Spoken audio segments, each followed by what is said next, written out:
Well, good morning. It's just been that kind of morning. Isn't it good that I didn't have a weird, funny look on my face? Hello. I'm Susan Smith, and welcome to my studio, Stitched by Susan.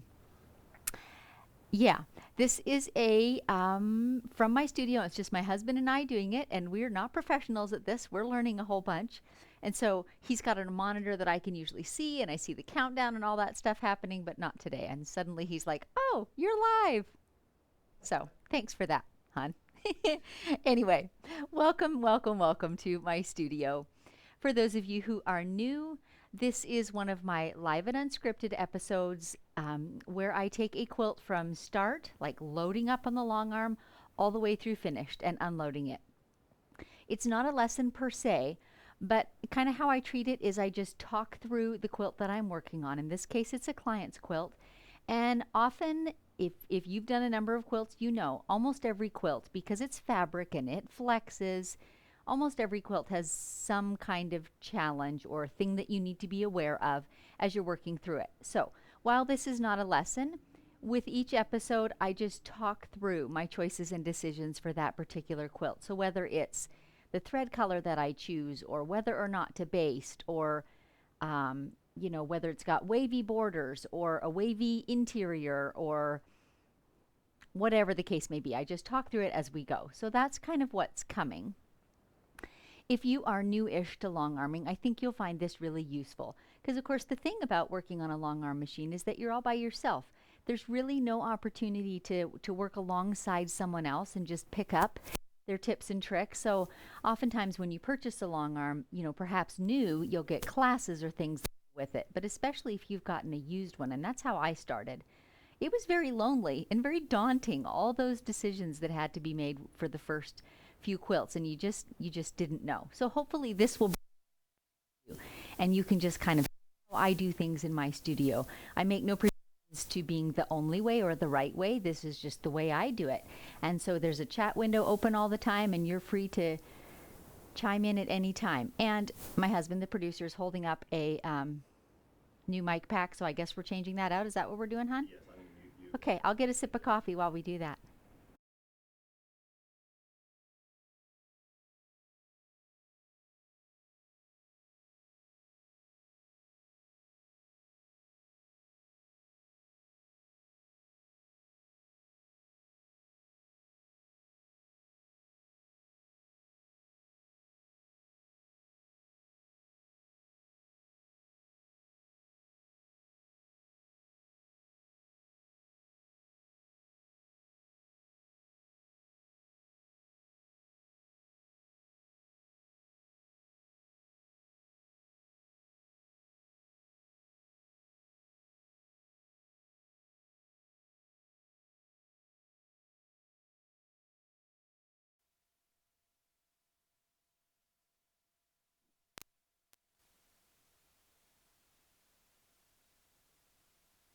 There we go. It does help to turn the switch on. Okay, let's see if that's better. We get a few less pops and whistles and things. Progress, and this is always the thing about going live is this is how it happens. Sometimes there's little gremlins here. Okay, so back to my preamble. So this is going to be an edge-to-edge project from start to finish. I think really useful if you haven't done very many quilts and you just want to see how another quilter does it. So it's just going to be in real time. Everything that happens, whether it's with the microphones or whether I have a thread break, that will all be included. You'll get to see how I deal with those things as they come up. If you have quilter friends that you think might be interested, I would so appreciate if you would share this. We'll be on air for more than an hour, probably less than two, so people can chime in at any time. And then afterwards, within usually 24 hours, we upload it as a replay to YouTube, so you can come back and watch it at any time. And I have learned how to make YouTube thumbnails so that each episode is identified by a picture of the quilt and the design that I'm quilting, so it's a little easier for you to find when you want to go back and watch replays. And also, if you're new, there's quite a few of them already loaded there. You can go back at any time and have a look at those. So let's get started, and then I'll just chat as we go. Dave's going to scroll up some of the folks that are joining, and we'll say hello. And I'll move Lucy the long arm out of the way for loading. Let me get my coffee and get a few more sips in while we say hello. Sue, welcome back. Can you move it up a little on the screen, Dave? From Northern Ontario, where it's snowing again? Oh my goodness. I feel so sorry for you. And who else have we got? Only Sue? Oh, there we go. Laurel, hi from Northern Border in Minnesota. Charlene, good morning from Chatfield, Minnesota? Is that what MN is? Yep. Sorry. And Poppy from Vernon, BC. BC is my home place. Arlene, good morning from Spokane Valley. Good. Sam Alberts from Grand Forks. Sam, you're a loyal watcher. I appreciate it. Rosemary from Kamloops, BC. Welcome. Jana, good morning. And Linda, hi guys. And Sue Rickman, the first quilt I unloaded from my Moxie, I did something weird. I was wrapped up and buried in quilt and most of it was still pinned. Okay, I wish someone had taken a video of that. We'd like to see it too. Jill, hi from St. Paul, Minnesota.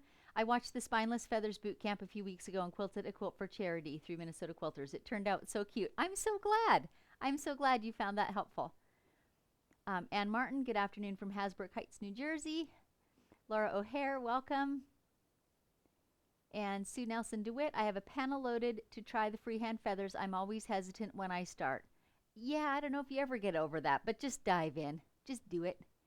Laurel, I have a roadmap drawn and ready for a sampler to do later this week. Excellent. Okay, good. Well, one last little sip. Oh, and Annalise from South Africa just joined. Fantastic. Okay, let's get started. So this is a simple backing, which the quilt itself is not directional, but the backing is. So to keep myself from getting confused, I always load the top of my backing to the left. And maybe I should explain a little more here, because sometimes the question is asked, why don't you load a quilt right side up? Why are you loading it sideways? And the answer to that simply is, if I have the shortest part of the quilt running this way, I have the fewest number of passes to quilt. Does that make sense? So whenever I can, I do load the quilt sideways if my quilting design is not directional. Sometimes you have to load it right side up. Sometimes it has to do with the direction of seams in the backings. There's all kinds of things that can influence that decision. But in this case, I'm able to load my quilt sideways. So I always put the top to the left so that I never have to second guess myself. Oh, which way is the top pointing again? But I don't think, I'll double check when I load it, but I don't think the quilt itself has a top or bottom. So it's not really going to matter in this case. I use the red snapper system. So there's a little rod inside my leader. You can't see me there. Inside my leader here, and then I'm just snapping on the upper channel. So it's a really simple and quick method of loading. It also means that I do not need to find the center of my quilt and my leader. I used to do that, and lots of people still do that, and it's a method. This way is far faster, as you'll see. So here's all my backing. I'm just going to fling it over my top roller.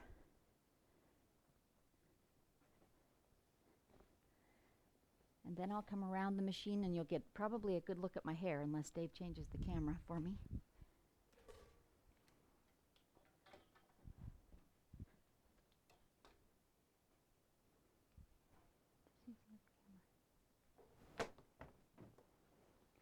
And I pull the backing over so it's nice and smooth, and I pay particular attention to making sure that I do not have, let me see if I can get an example. If this is pulled sideways at all, do you see how I start to get these diagonal ripples? That's kind of severe, so you can see it on camera, but I'm always watching for that. When the quilt backing is perfectly smooth, you will not have any of those ripples pulling to one side or the other. So I'm taking real care to get it smoothly over the back. And then, since this backing has been folded, I'm going to take a second just with a simple bottle of water to spritz it lightly, and the creases will relax right out of it. This way I don't have to press the backings. And as you can see, that takes way less time. So now I trot round my quilting frame again and start rolling up. So I'm just watching from where I stand to see when the end of my backing is approaching my leader, and I leave it with an inch or two to spare and come around and snap it in place. So that simple action of pulling the fabric with a little bit of friction against the leader keeps it straight and flat. So now if I had any, can you see the edge here? If I had any unevenness in this edge, I wouldn't have to worry about it. I would just put my red snappers on here straight and know that it was all going to be okay. And any excess could just extend off the bottom.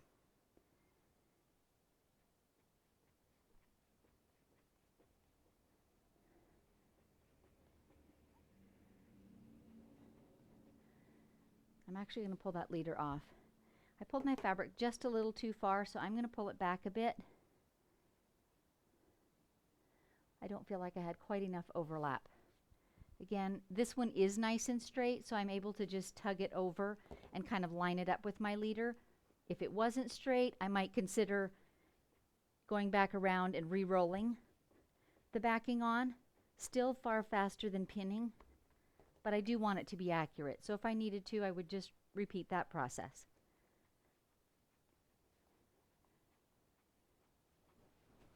And there's my backing loaded, just like that. It only takes a jiffy.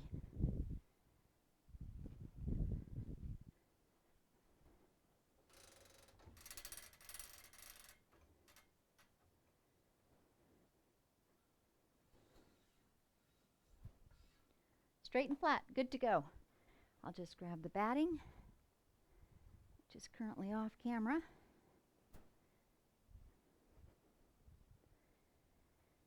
And my client provided the batting today. It is warm and natural in a natural color. Not the bleached, in other words, not white white.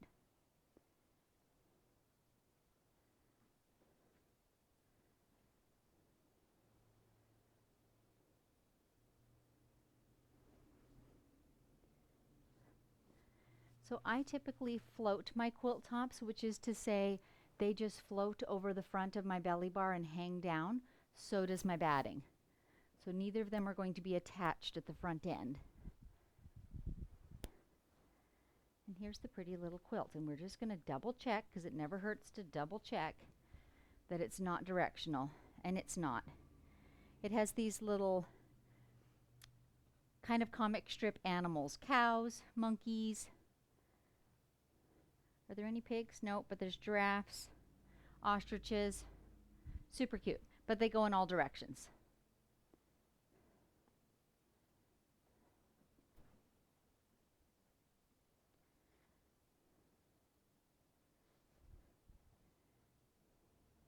You may be able to see, I don't know if you can on camera, it doesn't really make a difference. If you recall, the seam in my backing is running right here, vertically. And vertically is not always my first choice. But for various reasons, I thought this one was square enough and smooth enough to do it.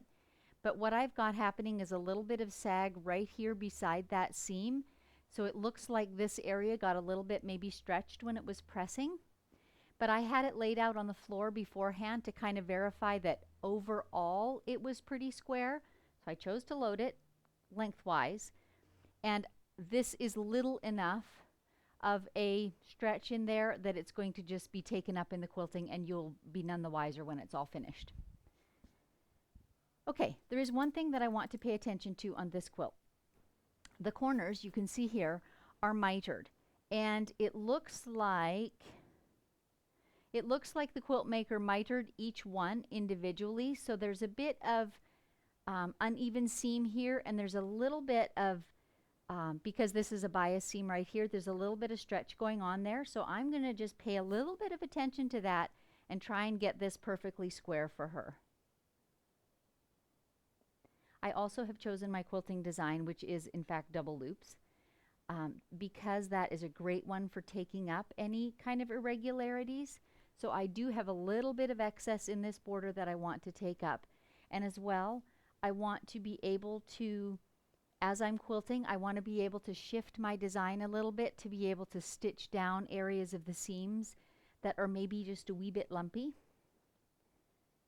And that just helps it all to lay more flat and give a better result in the finished quilt. I recently had a client come to me. It was not this one. And she was a very new quilter. It was like her second project. And she was all apologetic for, you know, this and that not being perfect, not perfectly pressed, not perfectly square. And I hastened to assure her that to me, this is part of the fun of quilting, is to help people make their quilts look spectacular. I love to be able to apply what skill I have, what things I've learned, to be able to make it look really sharp. So this does not bother me at all to have a little irregularities that need to be worked with. So I'm just stepping back to look at, you know, do my lines look square and straight here? I could whip out my pink measuring tape, which you guys have seen before. I think that's probably overkill for such a small quilt. But I do see that this side is not quite straight, so I'm going to give it a little tug. Get it a little more even. And I feel like it's worth spending a few minutes doing this to get that better result.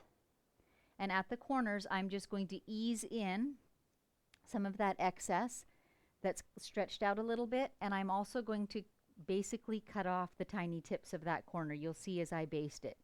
Just a hair, so that I've got a square edge on the quilt. Okay, I think that's in. Let's take a question before we start stitching. Sue, can you explain why 4 to 5 inches extra backing is recommended for the edges attached to leaders if not using snappers? I usually end up cutting that off when finished. Well, Sue, you always need something to attach to your leaders, whether it's with pins or red snappers. It's true that you can get away with less. The bigger your quilt is, the more kind of leeway that then gives you. Because remember, when you load it up here, you now cannot see the bottom end of the quilt, and you don't want to run out. That has happened to me before, and that is terrible. So it just gives you some wiggle room, is really what it does. But it's true, you can do it with less. You do end up cutting some off at the end. That's true. Okay, let's get Lucy into gear here. And I took a moment before we started today to do a good clean of Lucy. This is something I do pretty regularly on several levels. One is that I do have a small compressor and I blow out all the lint from underneath. But today particularly, in my throat plate, you know, there's screws that hold the plate in place and things like that. So I actually took the tip of a pin and cleaned all of those out really thoroughly. They had lint in them. And you know how that lint can sometimes be a little oily. So that's just something I do from time to time.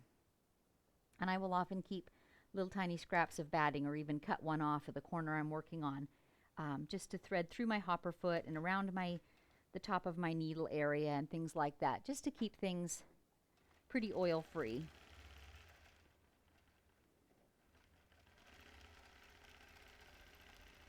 So now I'm doing a simple baste up the side. I do not have a baste stitch on. I could, but to me it's just more work to change stitch size regularly, and I'm just manipulating this corner even a little more as I go.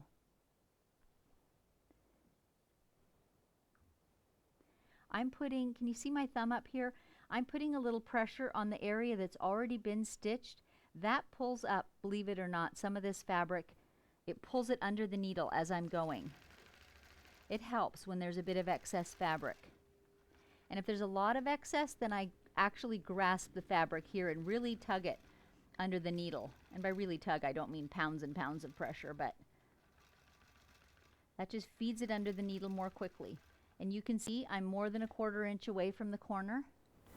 We're going to lose just a wee bit of that border in that corner edge. But to me, better to trim off that little bit of fabric. The overall effect will look more square than if I followed the line of the fabric and my point, you know, was pulled out up here. Does that make sense? It's sometimes hard to describe in words what I'm doing here. So once again, now I'm using the fingers of my left hand to put a little weight, a little tension on where I've already stitched, and that just helps make this fabric go under the needle just that little bit quicker. I'm going to take that pin out. There's a little excess there. And with my thumb up here too, that's difficult to see, I know. But I'm just manipulating this fabric a little bit to keep my basting stitch 1/4 inch from the edge, to keep my fabric pulling under the needle. And I just go slowly enough that I can make adjustments as I go.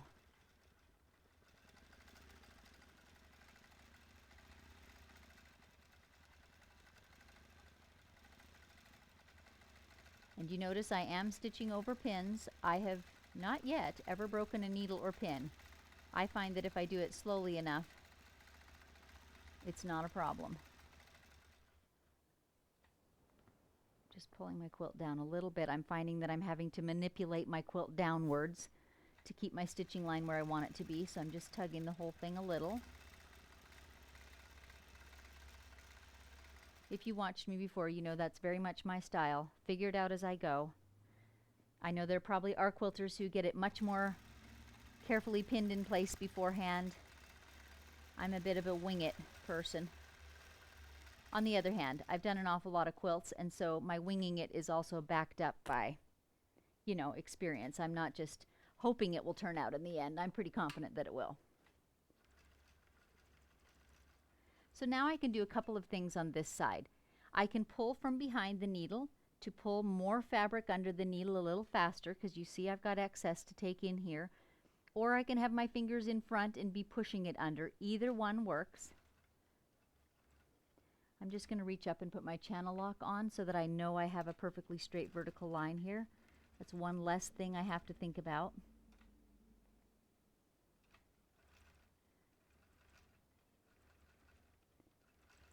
And you'll see when we go back to start quilting, there will be fullness, and it'll be visible in this border where I've really eased it in under the needle.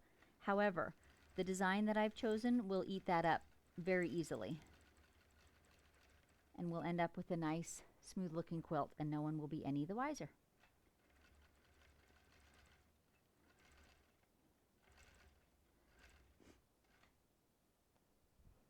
Before I was doing these live and unscripted videos, I did a quilt one time that had some of the piecing was on point, which means that the edges of the blocks were bias. And so the lady who put the borders on, you know, they weren't quite fitting, so she eased the border in, you know. Well, when you're easing the border onto a bias edge, you can ease an awful lot of fabric in. So in a queen size quilt, the borders were 8 inches longer from end to end than the quilt was, and I successfully got that all in. So just to say, you can ease a lot of fabric in and sort of cover a multitude of inaccuracies just with a good choice of quilting design that kind of eats up that fabric. Okay, so we've got the quilt basted. I'm going to put my little red snapper clamps on the right and left sides.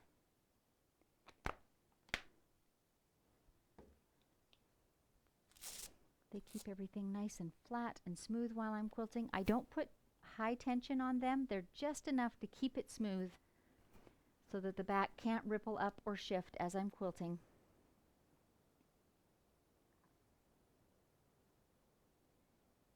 Oh, and sometimes I have such trouble getting the fabric threaded into them. Got it.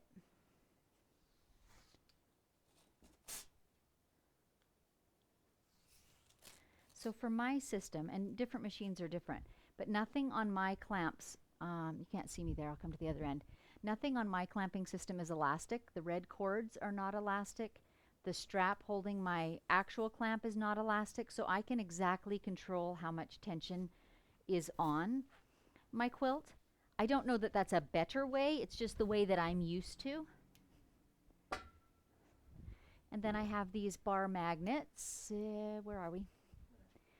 You've seen these before from the hardware store, just very inexpensive magnets that I put across the front. So remember, my quilt top is floating, so there's nothing holding the end down here fixed and taut. So this serves that purpose. It holds it tight, and as I quilt here, and you know, it's wanting to pull in with my quilting, it can't pull this area out of alignment. That is forced to stay straight. That's what I want. We have a question? Sure, let's have a question, because then we're going to start quilting. Is the tension more evenly controlled with the red snappers? In terms of the side clamps, no, I wouldn't say so, but I do think it's important that you have, can you see how long my clamp is? So whatever your working space is, you want to have as much of that gripped as you can, as opposed to having a thin clamp pulling and then another thin clamp pulling. Does that make sense? Because then you kind of get this scalloped look. So however deep your throat space is, I recommend you have the longest clamp you can fit in there. That helps to keep each even tension. Another question? Crystal, what do you recommend to do while you do the top across the material as to keep the material from bunching up? Well, you'll kind of see some of that as I go, Crystal. There's a few things I do, and one of them is that I'm going to be driving the quilting machine sometimes with my right hand and manipulating fabric with my left hand. And I'll pull out my trusty vegetable cans at some point and show you that as well. So let's just get started. And I'm going to, if you'll do the needle shot, Dave, I can show them some of this that we're working with. Can you see here? There's just this little bit of fullness and things that are in the seam. This is why I chose the double loop. For one thing, it's a whimsical quilt and it suits that look. But for another, it enables me to really sort of freestyle where I'm going with my quilting so that I can purposely quilt down those areas to keep them smooth.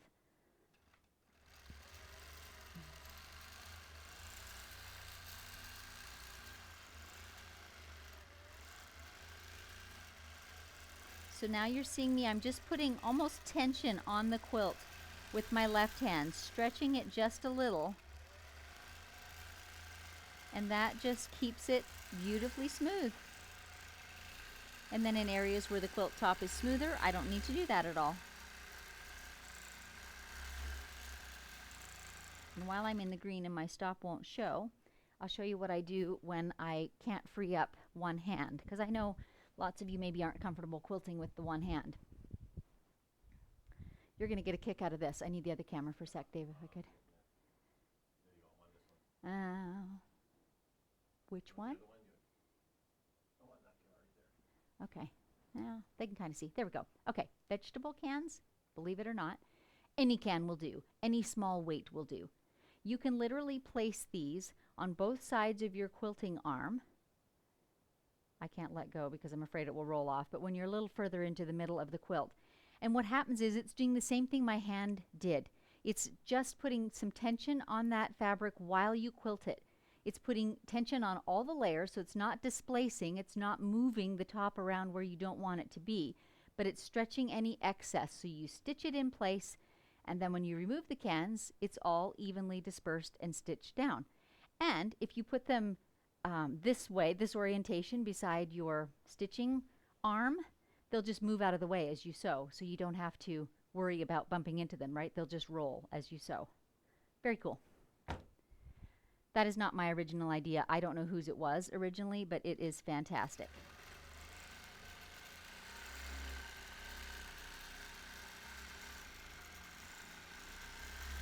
So this quilt belongs to Heather. She and I talked together to choose the thread color, and we chose this kind of celery green.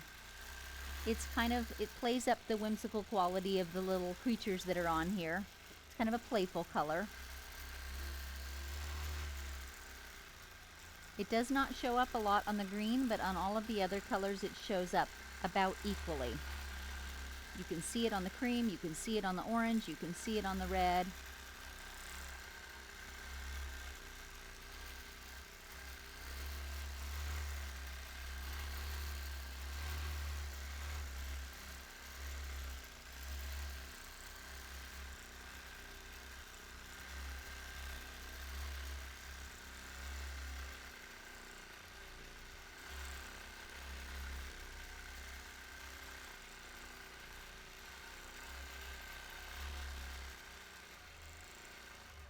Here again, I am purposely stitching over that kind of bulky seam intersection. I don't know if you've ever seen a completed quilt where the quilter avoided those intersections and instead quilted on all sides of them, but the intersection itself was left unquilted, and it pops up like an ugly blackhead, in my opinion. So I always make it a goal to actually stitch over or very, very near to those intersections to force them to lay down. That gives you the flattest result when the quilt is finished and released off the tension, the rails.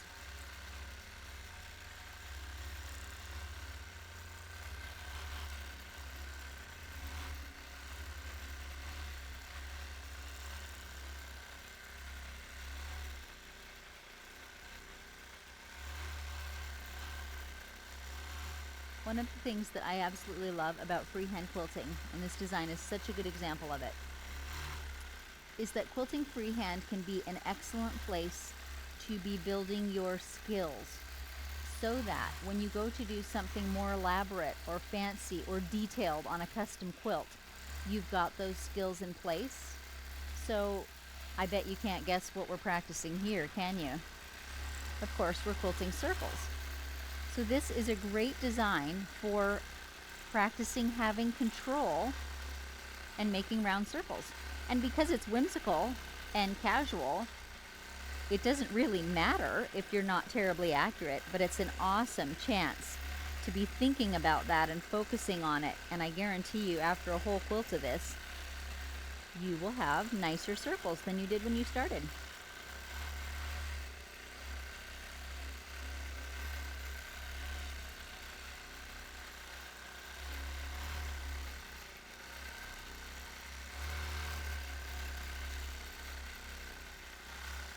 It's a good opportunity too, honestly, to practice quilting with consistent speed. It's all too easy with circles to kind of use centrifugal force to kind of whoosh you around those circles and into the next one. And you'll really hear that in your motor, right? If you start doing this number, right? You can hear that a little bit. So it's a good chance to practice consistent and smooth pace. That helps too to improve your quilting. It really, really does.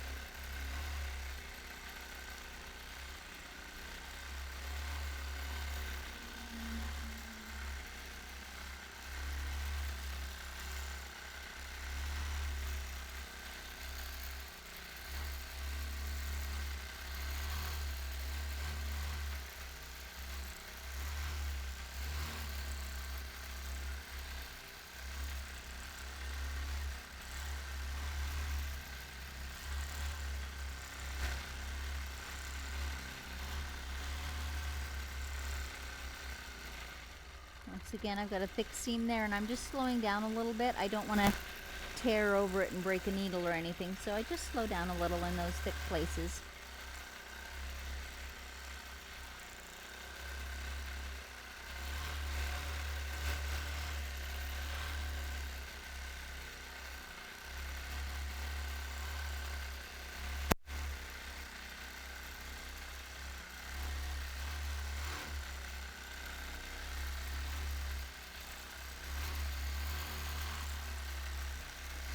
So feel free to be chatting or to be asking any questions in the chat window. If you think of it, put a Q in front of them. It makes it easier for us to see them if there's a lot of people typing in there. And usually whenever I stop to advance the quilt, I will take the time to answer some questions or comments as well.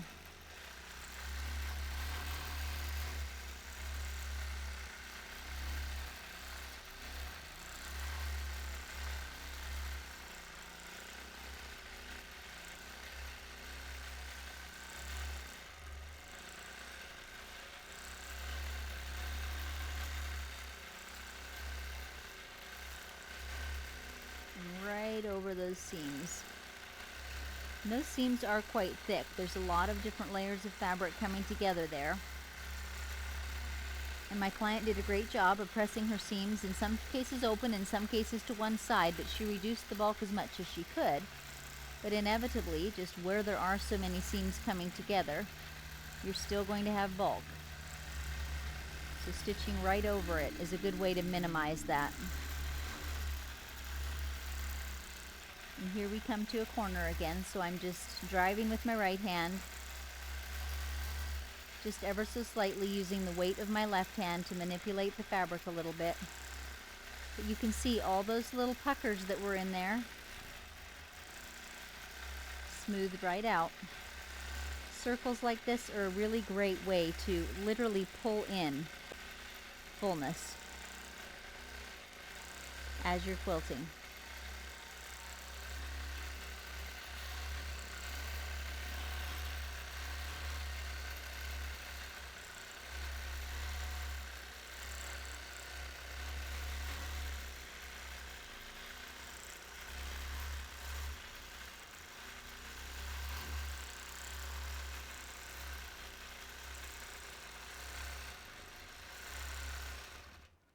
There we are at the edge. So I will just park Lucy with the needle down and remove all my stretching holding apparati. What's the correct word there? Someone let me know. More than one apparatus. Let's do some questions. Sure. Okay, let me get my cuppa, ladies. I'll tell you a story about the coffee after a bit. Okay, am I on a camera, Dave? Yeah, kind of. Peggy, we both have the same t-shirt. Okay, you must be a Gamel person too. And is it backwards? Oh no, you can see it. If you think chocolate is addicting, you've obviously never tried quilting. True story. Charlene, how big is your largest circle? I would say about 3 inches. The inner one is about 1 and the outer one is about 3. Laurel, I'm loving this. It's the design I had planned for negative space in my sampler and lots of it. Fantastic. And the great thing about using this in negative space is you can really mess with the scale. It's difficult to go really large freehand circles, but you can go much, much, much smaller and do tiny little single and double loops very easily. Charlene, you make it look effortless.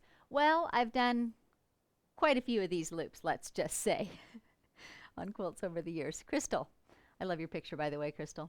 Sorry to ask, do you have any other ideas for beginners for stitches or designs to work on to feel more confident and comfortable with doing the freehand quilting? Well, yes, I have a head full of ideas, Crystal. I'll just say here, and I don't like being a salesman, but I'll just say here, I do offer a masterclass that it's called Freehand Quilting Masterclass. That works, it actually starts with some single and double loops, simple things like this, and works its way through there's more than 35 designs in there, all intended for edge to edge freehand quilting. And with it too, I go in some depth to my sort of method of focused practice that I feel like really elevates your skill faster than just doing dozens and hundreds of quilts. There's a way to be deliberate and focused about your practice that can really bump you up. And I kind of alluded to it when I talked about the circle and how that advances your skill of making round things. But what are some other easy designs for you? Wavy lines is another good one, Crystal, that they don't have to echo what came before or be exactly spaced or anything. You're just creating wavy lines across a quilt. That makes a pretty texture. They can even You can look back in my photos and see an example of this about a month ago. I did a baby quilt with waves and a couple different colors of thread, and they actually ran over top of the wavy lines that were before. They were very irregular and they just looked like water flowing. So that was a good one.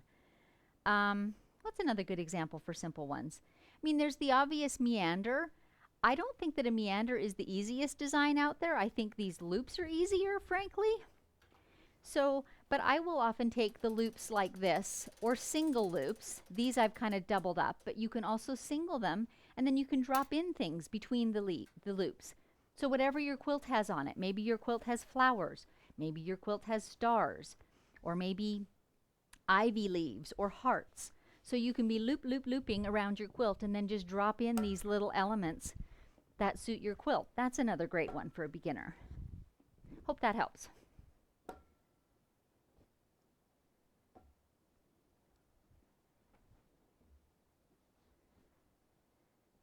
So I've advanced the quilt, and I did not go super far because there are areas in here that I couldn't quite reach to do the bulky next row of seams, and so I chose to not quilt down quite to the bottom, if that makes sense, of my last pass. So this one's going to overlap and nest in with it quite a bit now. I want to be really sure to get those bulky seams nicely quilted down.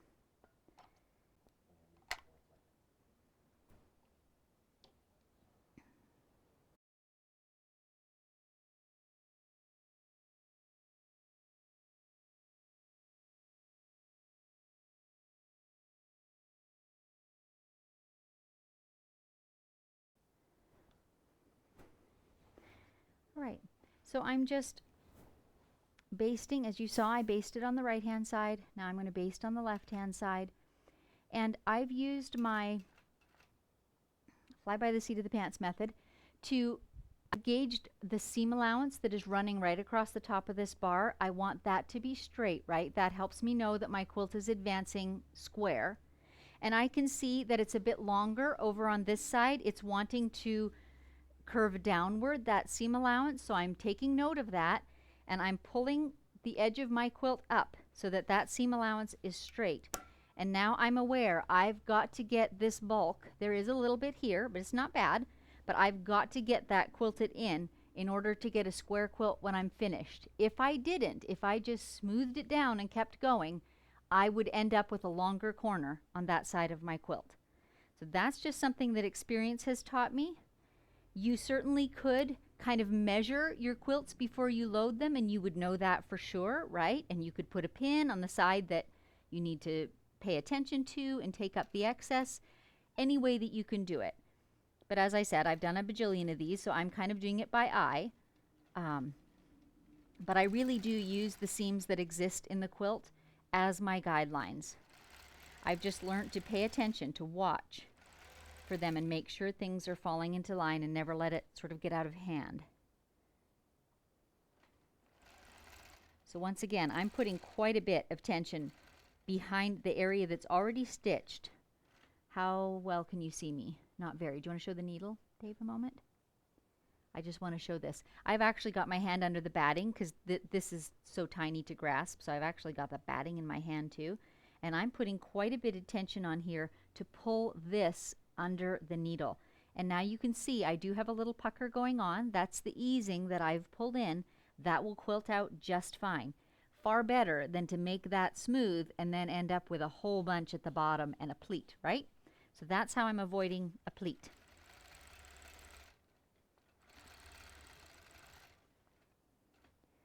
Now I am going to break thread. This is kind of habitual. I make an effort with all my freehand designs to make them look natural and organic, where you can't tell which way I traveled and they don't look like rows.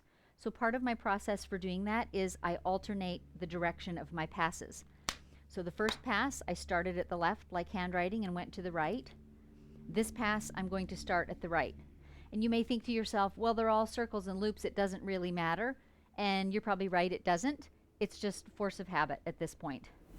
I always alternate directions for my passes.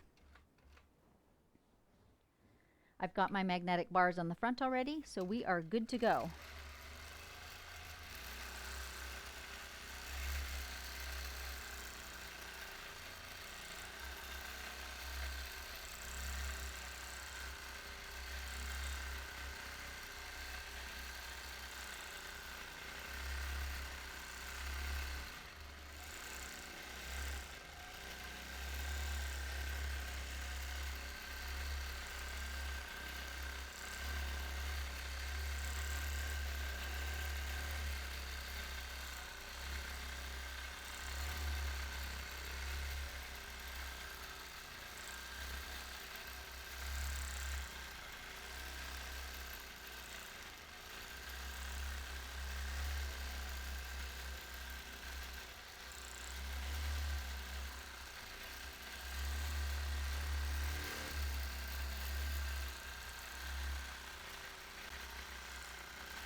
I know some of you that are watching today received my newsletter last night, but for those of you who didn't, I'm going to tell you a funny story. I was doing some researching this weekend, partly to do with my online quilting class. I would kind of like a unique name for my group, my tribe, my crowd, you know. So I'm looking up collective nouns, right? So, of course, first Google takes me to animals. So, you know, you're reading about a murder of crows and a knot of toads and all these things. And I'm thinking there must be better ones for quilters. So then I started looking them up for people. And this is where I got carried away in my newsletter. I put a whole bunch in there because they just struck me so funny. A mutter of mother-in-laws, like how funny is that? A brief of barristers. It's not really funny, but you can see where it came from. Anyway, so in my newsletter then I said, here's some ideas for my group, because I'm just going to make up my own, right? I don't know how those got accepted in the English language, but I feel like I can make up one too that would be equally good. So I'm like, well, how about a knot of quilters, or a thread of quilters, or even a buzz of quilters, you know? What's all the buzz about? Or quilting bee. But maybe that's too obscure, you know, to have a buzz of quilters. So I put it out there for people to respond if they had any great ideas. You guys, I got in some funny ones this morning. How about a stash of quilters? Or a meander of quilters? And one lady even said, how about a bunch of old bats quilting? And it just made me laugh. So, if you feel like it, if a good word comes to mind, put one in the chat window for me. I just got such a kick out of all these collective nouns. They were so funny, some of them.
While I quilt, I want to give a couple of kudos and thank yous too. One of them is to my husband Dave, whom I've already mentioned a couple of times.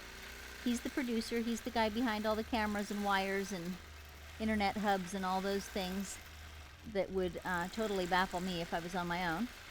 And another is to our good friend Dan Unger, who provided the music in the intro, and Dave may or may not be playing it throughout. But he's a fantastic guitar player, and he graciously allows us to use his music. And I appreciate that.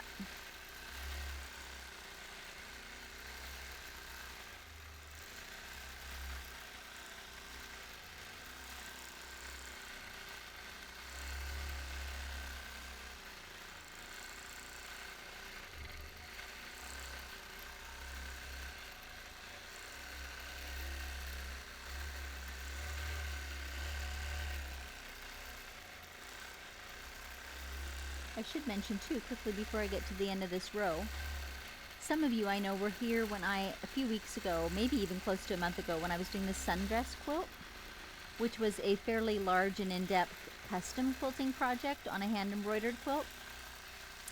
And so all those lectures, and we did it over a total of 6 sessions, all of those lectures we have lightly edited, and now they are up in my academy for purchase as an entire lecture for doing that whole quilt. So somewhat like this session, it's not formal, it's not a lesson, and yet all the elements of a lesson are in there, in that I talk about in detail a whole bunch of topics related to custom quilting.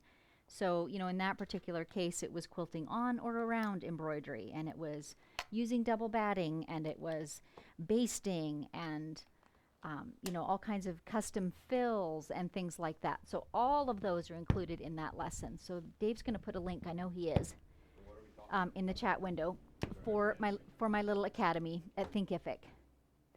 So that's where the Freehand Quilting Masterclass can be found that I mentioned, the sundress quilt. All of my classes are in the same place if you are interested in them.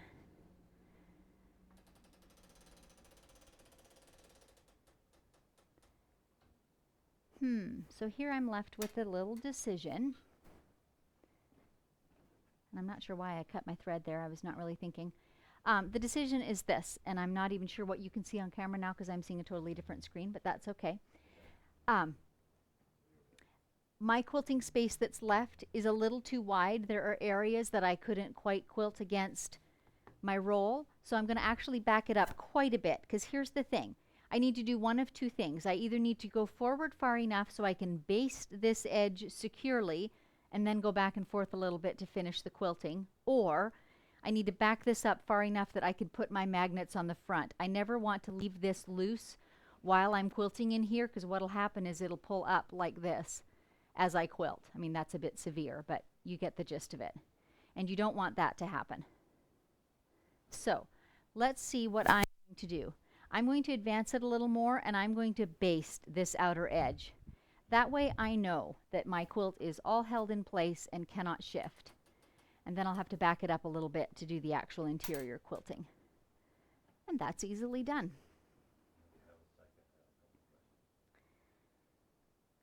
So apparently there are a few questions. While Dave loads those up, I'm just going to take a moment once again to just loosely pin these corners so I have some idea of where I'm going with them. I'm eyeballing this to keep that straight with my existing quilt line, because it kind of wants to be pulling out here. So I'm just scooching the excess in, lining that up. And remember, because it is a mitered corner, I can use my little seam line at the corner and take in a little bit of extra, trimmed off those corners, and it will still look square. I just want to be sure that I end right on that mitered seam. Does that make sense? So that I have a very nice trim looking corner. It doesn't look like it got lopped off.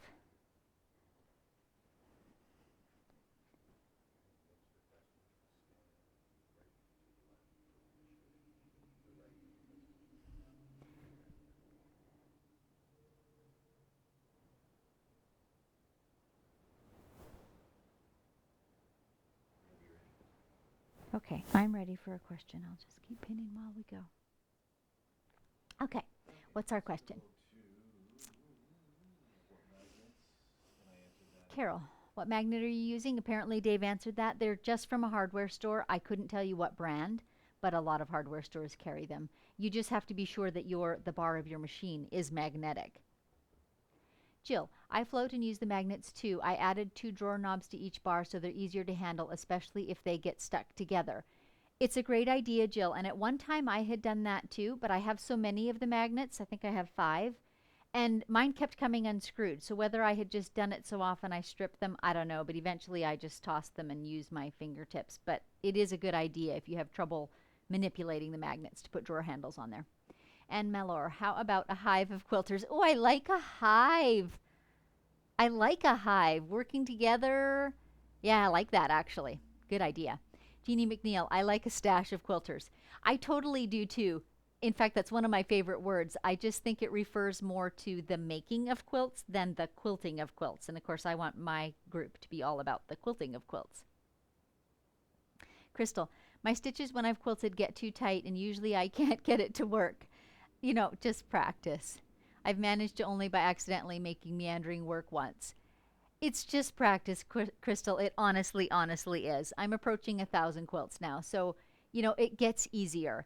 And if you'll take note, even when you begin a quilt and get to the end, you're already getting the hang of it by the end. Like, practice makes a difference that quickly.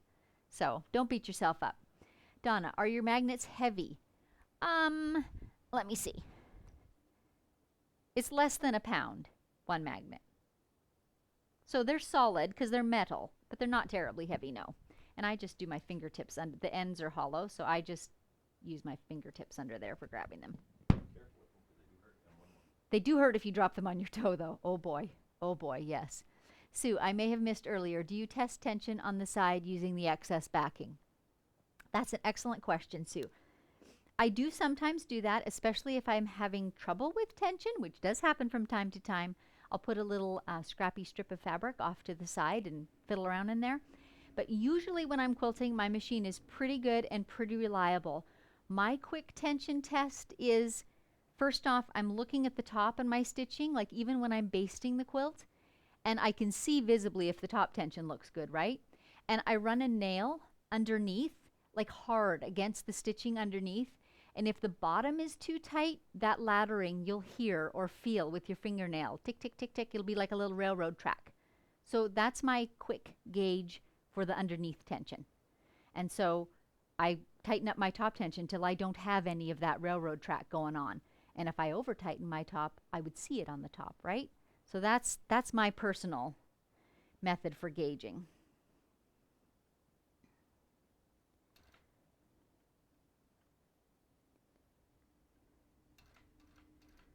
But there are still days when Lucy gets a fit going on and I have tension troubles, and then I do in fact load a little scrappy piece and just work it out, figure it out. I have over the years accumulated a number of tips. Some of them are much less common than others for troubleshooting tension problems, and in fact that is one of the bonus modules that I put in my Quilting Masterclass, because I feel like that can be such a frustrating thing when you're in a quilt and you just cannot get the stitches to look nice. So I have gradually accumulated ideas from all over the place and all kinds of people.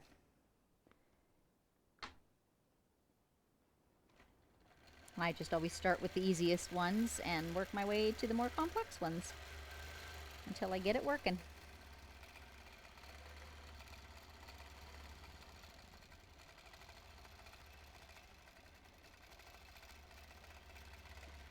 So I currently have a channel lock on, which is holding my machine in a perfectly horizontal line. And that frees up my thinking to not have to think about that portion of it. And my hands are free too to do the manipulating that I was talking about earlier. So I'm putting weight on the area that's already been stitched so that my hopper foot does not push fabric out in front of me.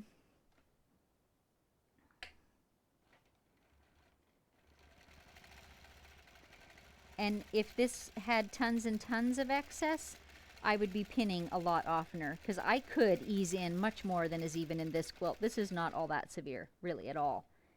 And so that's another option too. If you have a ton of excess, is put more pins in. And my worst case scenario solution is you can actually stitch in a little ripple, like on and off the edges of it. So if you have a lot of excess that you've got to get in, that's the way to do it.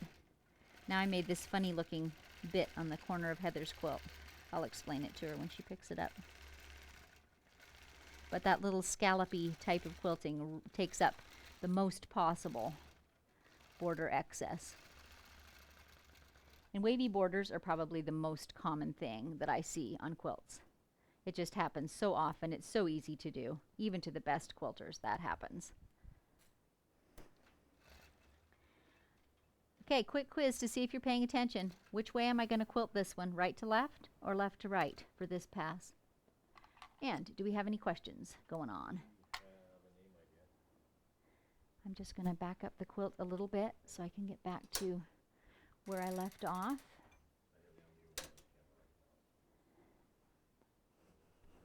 Okay. I'll move Lucy. I don't see it, Dave. I'm seeing your screen. There we go. Crystal, a name idea, Stash Busters.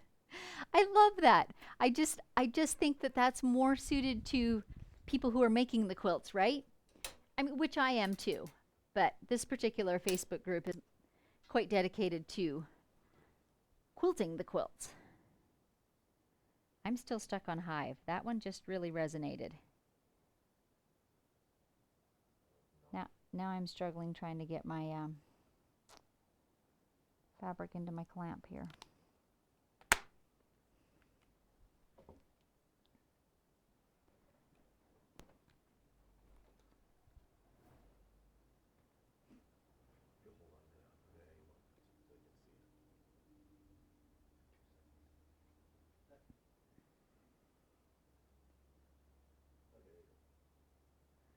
whenever, you know how the edge of fabric sometimes is just a little bit stretched or curled. It can be really tricky to get the clamp on. But we got it. That's the main thing. So here's another example. Can you see on camera? This is where I had some of that excess. I was easing in all the way along here, so you can see a little bit of it here. I promise you that will quilt out beautifully smoothly. That is just easy peasy. But that did influence my choice of quilting design. I would not have picked something that was all about geometrics or straight lines for this quilt. That would have been harder to deal with. Has anybody figured out which way I'm quilting, or have I given it away by moving Lucy to this side? Just trying to see if you're paying attention.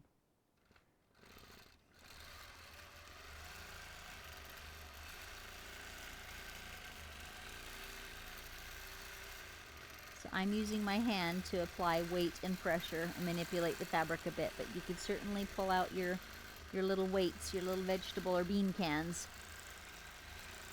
there too.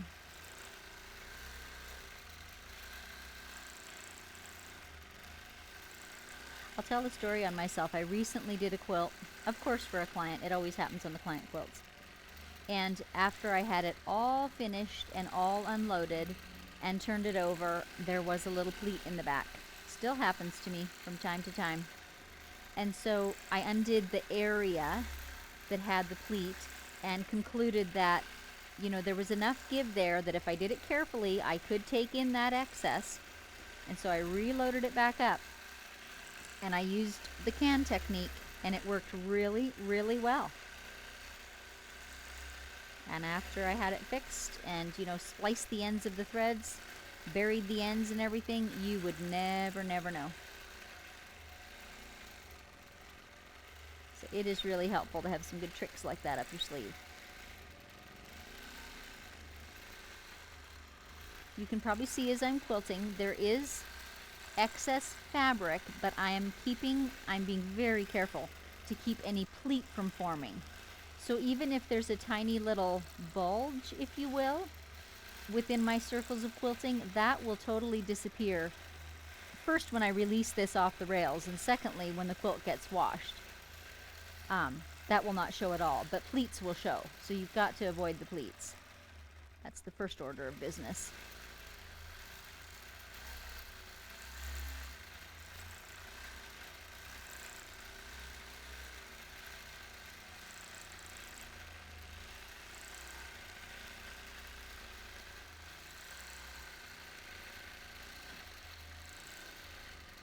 I'm going to stop here a second, show you this one. Can you see this area right here? Just that very, Dave's going to move closer, so just so you can see it. This is again where all these layers of fabric are joining and crossing each other. There's 1, 2, 3, 4, 5, 6, 7, 8 seams. So 16 pieces of fabric are at this point. And you can see, because I quilted on one side, it's making it rise up. So it's really critical that I find a way to make my quilting line go on or very close to that bulky intersection as I go past it the next time. Not critical in the sense that the quilt's going to be wrecked if I don't do it, but the quilt is going to look better if I do. So here we go. I'm going to make a loop, and I'm going to go very close to that area. And if you're still seeing a good look at that, you can see that it has laid down quite nicely.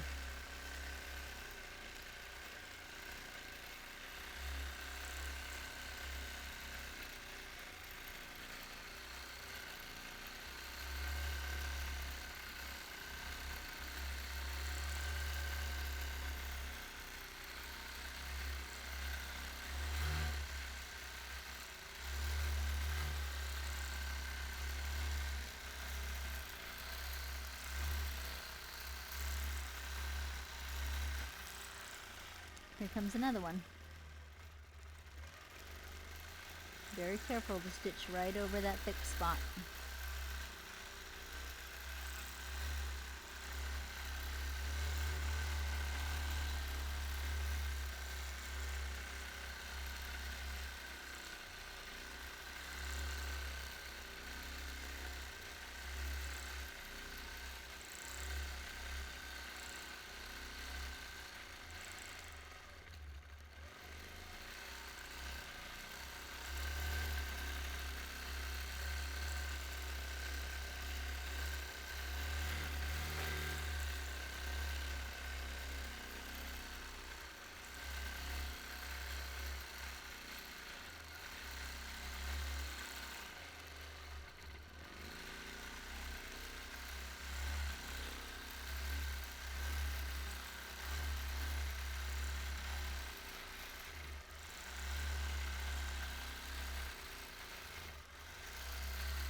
So I've just quilted a very quick line across the front of the quilt. I didn't fill up that whole pass. Just enough so that I can forward it 8 inches or so and catch all the rest of it in one more pass.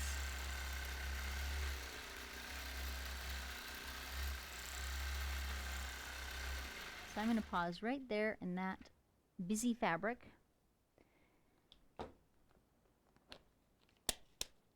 Because there are no points or straight lines in this design, it can show when you stop sometimes and can't start up with an exactly smooth curve. So I just make a point of doing my stop as best I can, either near some busy fabric or near a seam line or something where it will just be camouflaged a little bit. It's the little things, am I right?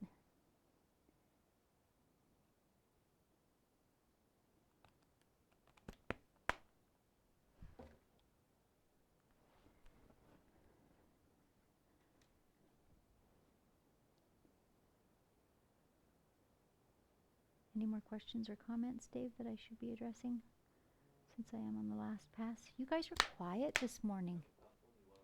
Sure, let's take them now and then I can talk while I'm finishing this last pass. Okay. My head's not on it. Here I am. Crystal, how do you decide what quilting designs you will do on the quilt you're working on? Oh, that's a good one. I'll talk while I quilt about that, Crystal. Are there more comments, Dave, that I could do quickly?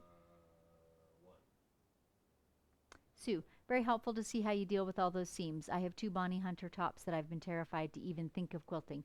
Yeah, Bonnie Hunter, because if any of you aren't familiar with her, she's the queen of scrappy quilts, so there's often a lot of seams and a lot of intersections in her quilts. So yes, quilting over them is always preferable, I think, to quilting around them. And secondly, if your machine has a spoon foot, I highly recommend it. Sorry? Yeah. Just talking with Dave here in a little quick aside. So one more thing before I dive into Crystal's question.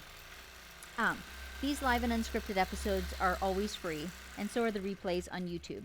But if by chance you would like to support me in what I'm doing and perhaps help me work toward a better camera or even a microphone that I don't have to scramble to change in the middle of things, we have this little thing called buymeacoffee.com. And there, if you'd like, you are able to contribute as little as $5 just for helping better my equipment and produce a better product for you. But these are going to remain free. I do enjoy doing this and quilting with everyone Monday mornings. I try to do it every second Monday at a minimum. So, okay. Crystal's question, how do you decide what to quilt? Lots of things come into play, Crystal, but I'll just talk about a few of them as they come to mind, and my thoughts are not always super clear while I'm talking and quilting at the same time. But I try to take cues from the fabric. So in this case, it's kind of a playful and whimsical fabric. So I chose a kind of playful design. Sometimes if it's a floral, I'll take literal shapes of flowers or petals from the fabric. Sometimes I'll think about who the quilt is for. You know, if it's for a musician, you might pick something different than you did for a farmer. Or if it's for a college grad as opposed to a toddler. Do you know what I mean? So you can think about the recipient too, and that might help you to narrow down your choices or to rule some out. So those are all ideas. And I am talking and not really moving around my quilt like I should be, so I'm going to go back and finish this corner.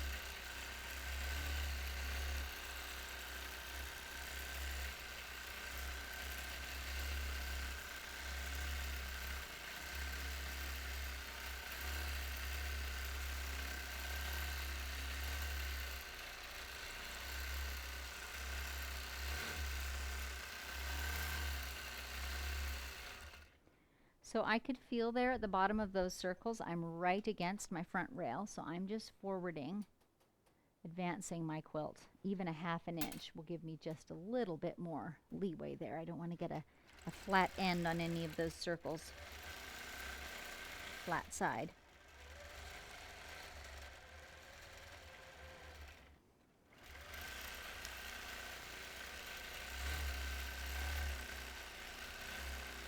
So this is my last pass, so I'm just filling in all the areas that have not yet been covered.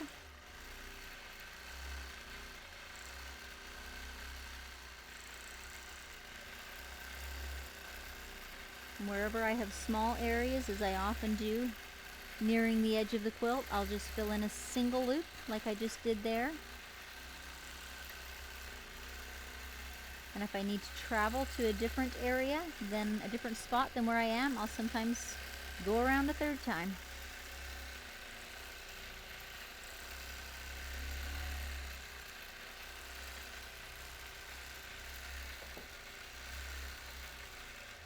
And of course I can always travel in my little basting edge as well.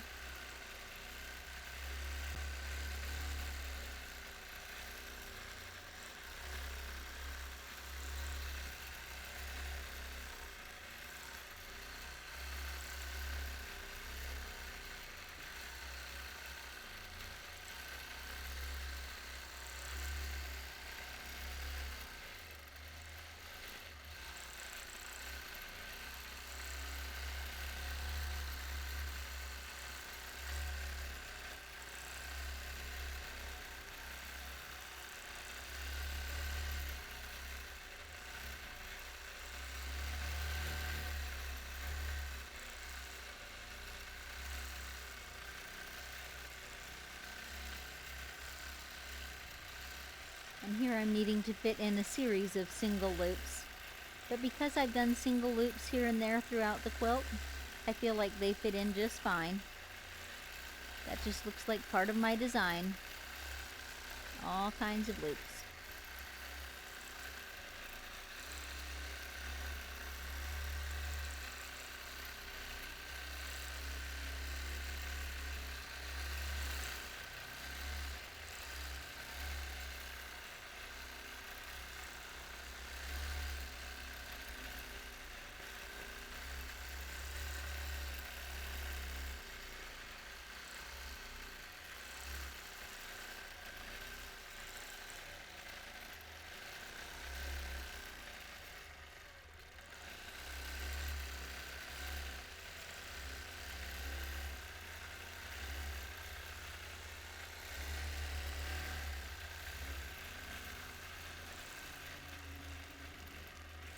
This corner is where I did have a little excess, so I'm putting in a couple extra small loops, which I might not otherwise have done, but I wanted to be sure to quilt down that fullness and not leave it kind of loose.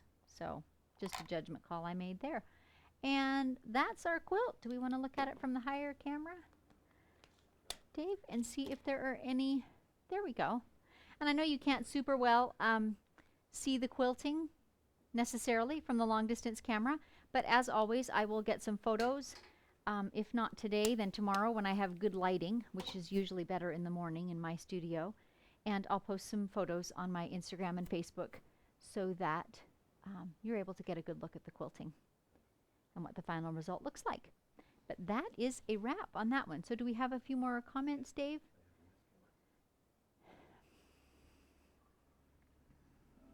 And by the way, some episodes back, I was talking to you guys about glasses because you see that I'm always taking them on and off. Have to have them to quilt, can't use them to read the screen.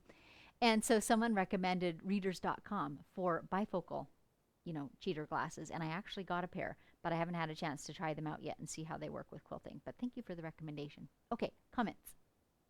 Sue, I'm amazed at how quickly some quilts can be done.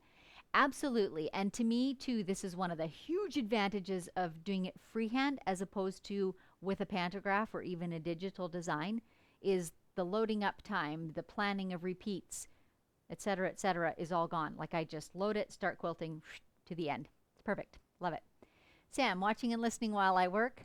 You'll have to send me a picture, Sam, of what you're working on today. I bet it's custom quilting.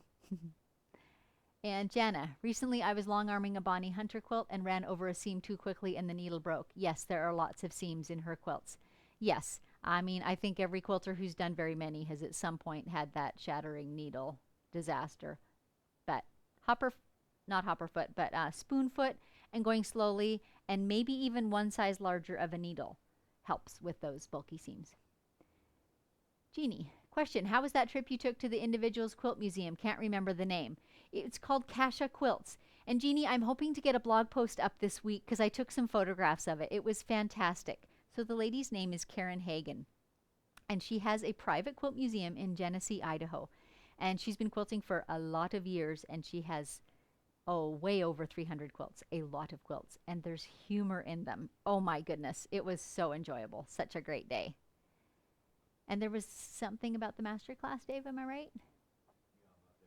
Oh, I should just trust the producer. Sue, anyone traveling in Nebraska, we have a fabulous quilt museum.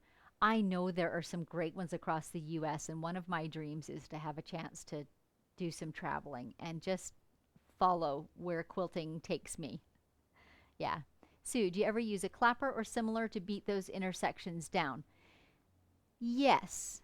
And sometimes when I do get quilts that are so thick that my hopper foot actually won't go over them, which is about a 1/4 inch of clearance, so that's really, really fat. And yes, I've used a rubber mallet with wood underneath and pound. I've done all kinds of things. Yes, and that is effective when you get really recalcitrant seams. Crystal, thanks for answering my questions today. You're welcome. That's what I'm here for.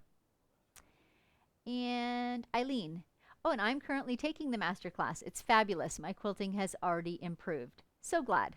And my master class is intended to be that way. There's quite a bit of interaction included in the class, so you get access to all the pre-recorded lessons, but then you get Q&A time and things like that with me so that we can share photographs and talk. And it's kind of more of what this is. It's just a little more outlined and scheduled and class-oriented, where this is kind of free and flowing, loose, live and unscripted, right? So yeah, thanks so much for watching this morning, and tentatively I will plan one 2 Mondays hence. If you've signed up for my newsletter, there will be a notification in there of when it is. So thanks so much for joining me, and I will see you again. Have a great day.